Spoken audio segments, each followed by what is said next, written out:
The other one says, if your house is dirty or things aren't done to your standard, how do you react? And it says react, not respond.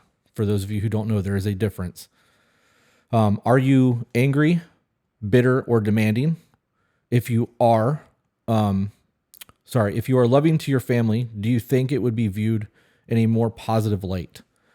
So in a scenario where something's not getting done to your standard, but it's getting done, would you rather say thank you for doing that? Or would you rather start a fight because it's not done the way you wanted it done? Mm-hmm. Because that's where control and nagging starts for both men and women. Because I know some people, well, men do it too. Universal. Let's stop doing that, guys. Right. It should be common sense that if it can apply to one human being, it can apply across the board. Right. So let's take the folding towel thing, because this is one of the stupidest arguments people have. Mm-hmm. In the event that I have folded towels the way I fold them my entire life, 42 years on the planet, you're almost 30. So in your almost 30 years, you fold towels a different way. It's the way our mamas taught us. Mm-hmm. So we were taught to fold towels by a woman. So you can't say, well, that's a woman's thing. And I was to fold them and put them away, and you were to be like, hey, babe, thanks for doing laundry. I really appreciate you doing that. Do you think that you're going to get a better response from me and we're going to have a better evening than be like, I hate it when you fold the fucking towels like that? How do you think that scenario is going to play out? And I'm asking the internet more than I'm asking you, because we don't do that. Well, I'm actually going to pop in here. I hate the way you put my pants away. Well, my workout pants. Really? Yeah, but I've never said anything because it doesn't matter. Right. It's my preference. But I don't know if you can...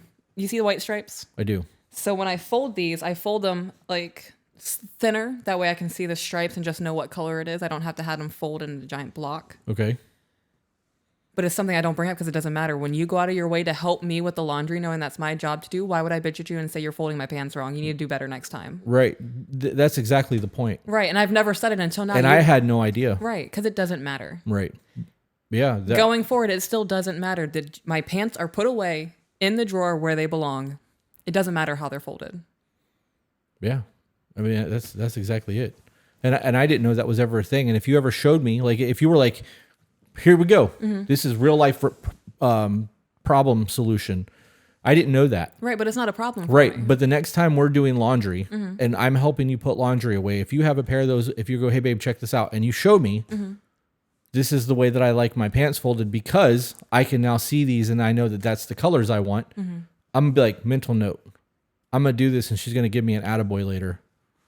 I may get some yummy or something. You know what I mean? And you're only willing to do that because I've never bitched about it. And every time you put laundry away, I'm like, babe, thanks. You've helped me so much. Right. And like, it's like the hanger thing. I try, it doesn't happen, but I try to actively remember when I'm not in a hurry to move my hangers over. Right. So like today, I absolutely did not do that because we were in a hurry to get in here after our showers to get recording.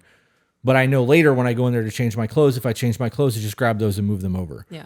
You don't bitch about the fact that I don't move them because it only takes you a second to do your little process. But knowing that it does help you, I can hear that. Knowing that it does help you, I do take the extra second a lot of the time to remember to do that. And I don't have to. Right, you don't. But I do it because I know that it makes your life a little bit easier. And that comes down to you being polite about it. Right. If you were to be like, I fucking told you over and over and over again to move your hangers when you take your shirt off, I'd be like, fuck you. Who do you think you're talking to? Right. I don't have to do that. Yeah. I can do my own laundry. I'm an adult. You know what I mean? Like that could create a whole nasty back and forth from us that would never be a thing. Yeah. Otherwise. You know, people want to say that not bitching about something. If you slip up and I don't say anything, and when you do it, I congratulate that's kitty gloves. It's positive reinforcement. Right. We give children positive reinforcement because when they, for example, say the alphabet correctly, you want them to do it correctly again. And when they mess up, you're not going to be like, you dumb fuck of a kid. How did you not know there's an X there? Right. Now let's apply that logic to women getting dolled up and their men not complimenting them. Yeah. Same energy. Yeah. Exact same energy. Like, oh, I'm supposed to compliment you because you got dressed today? Oh, no. That's kitty gloves. Right. Yeah. Right. It only applies when it's their negative argument. Right. Not when it's their negative argument that needs to be corrected. That was a whole fucking minefield for me just now. I just got a little heated. I'm so sorry. That's good though. Like when you really look at that situation, that really applies across the board and people don't look at that. Yeah. They would rather argue and fight. And that comes down to that statement. Do you think you would be viewed in a more positive light? If I came home from work and you had a bad day and I'm like, hey babe, I'm home. I'm going to go jump in the shower real quick. And you're like, yeah, whatever. And I come out and I'm like, wait a minute. What happened? You're like, fucking kids did this and the refrigerator's leaking. And I asked you yesterday to empty the garage and you didn't do it. And blah, blah, blah, blah. I'm going to go, okay. I'm going to go do all that now. And I'm going to get it done. And the whole time I'm doing it, I'm going to be stewing because of the way that you talked to me when I walked in the door. Right. So then I'm going to go take a shower. And then I'm going to sit down on the couch and try to decompress. Still frustrated, I'm sure, because of the conversation that just had, because it's the only interaction that I've had with my wife all day. And then our entire evening's going to go downhill because I'm going to be frustrated. You've been frustrated all day and we're frustrated with each other. Same scenario. I come home and I'm like, hey, babe, how was your day? Whatever. I'm going to go take a shower. And you're like... You want to know what I would hit you with? What? Well, first you would come home. Hey, babe, how are you? Be like, I'm okay. How was your day? That would be the first thing I ask you. Right. You tell me how your day was. I'm so glad you had a good day. I had a really hard day today. When you're done showering, I need help. Yeah. That would be it.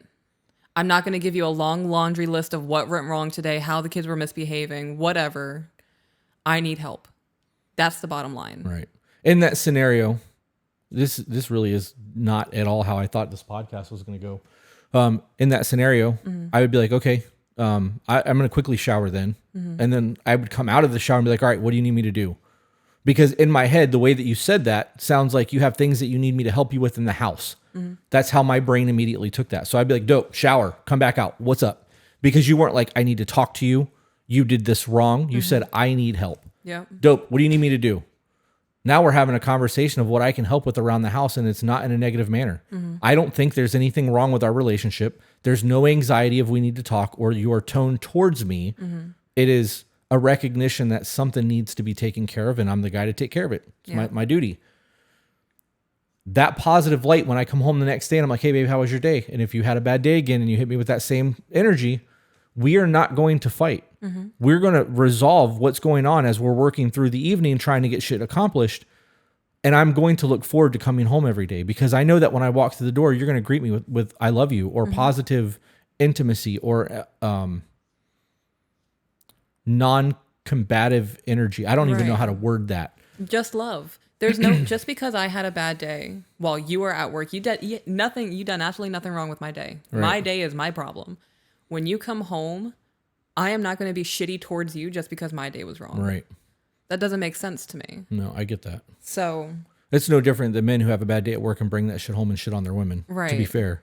Yeah, no, it's still unacceptable. Right. You leave that shit at work. If you come home, if you're a man, you come home, you had a hard day at work, you greet your wife, ask her how her day was before you say you had a shitty one. If you just hit her with, I had a shitty day, she's like, okay, damn, well, what about me? I had a pretty good day. I was excited to tell you things. Yeah. So if you ask her, how was your day? She's going to give you all this positive energy. It might calm you down a little bit. It absolutely will. It absolutely will. Right. So she had a great day. The woman you love is having fun. She's good energy. It's going to calm you down a little bit. Then you can just say, I had a rough day. I need to jump in the shower real quick. Just calm myself down. That's all you have to say. She's going to be like, okay, babe, love you, kiss you, go do what you're going to do. You're going to come out of the shower. You're going to feel a little bit better. And then you can say, hey, when you have a second, I need a vent. Right. I had a hard day today. I want to cuddle on the couch. Yep. You know that having that positive back and forth and knowing that your partner supports you and is not going to judge you in those moments, in the event that I have a bad day and I need to vent, I can call you on the way home, but I don't ever go, guess what so-and-so just did? Yeah. It's always, hey, what are you doing? Are you busy? Do you got a minute? Like, I need to make sure that you're not in the middle of something. I'm not trying to fucking unload on you if you're in the middle of doing something. How was your day? I need to know where your mental state is before I unload on you because I don't want to just fucking dump my problems on you if you're also having a bad day. Right. Like you just unloaded on me and my grandma died 5 minutes ago. Right. But in the event, you have no idea. Right. And you can't assume that everything in the world is okay just because they're at home. Right. But that initial 2 to 3 minute conversation then leads into a 45-minute phone call while I'm driving home from wherever I'm at. By the time I get home, I'm not frustrated anymore. Yep. And that changes the entire feel of our evening.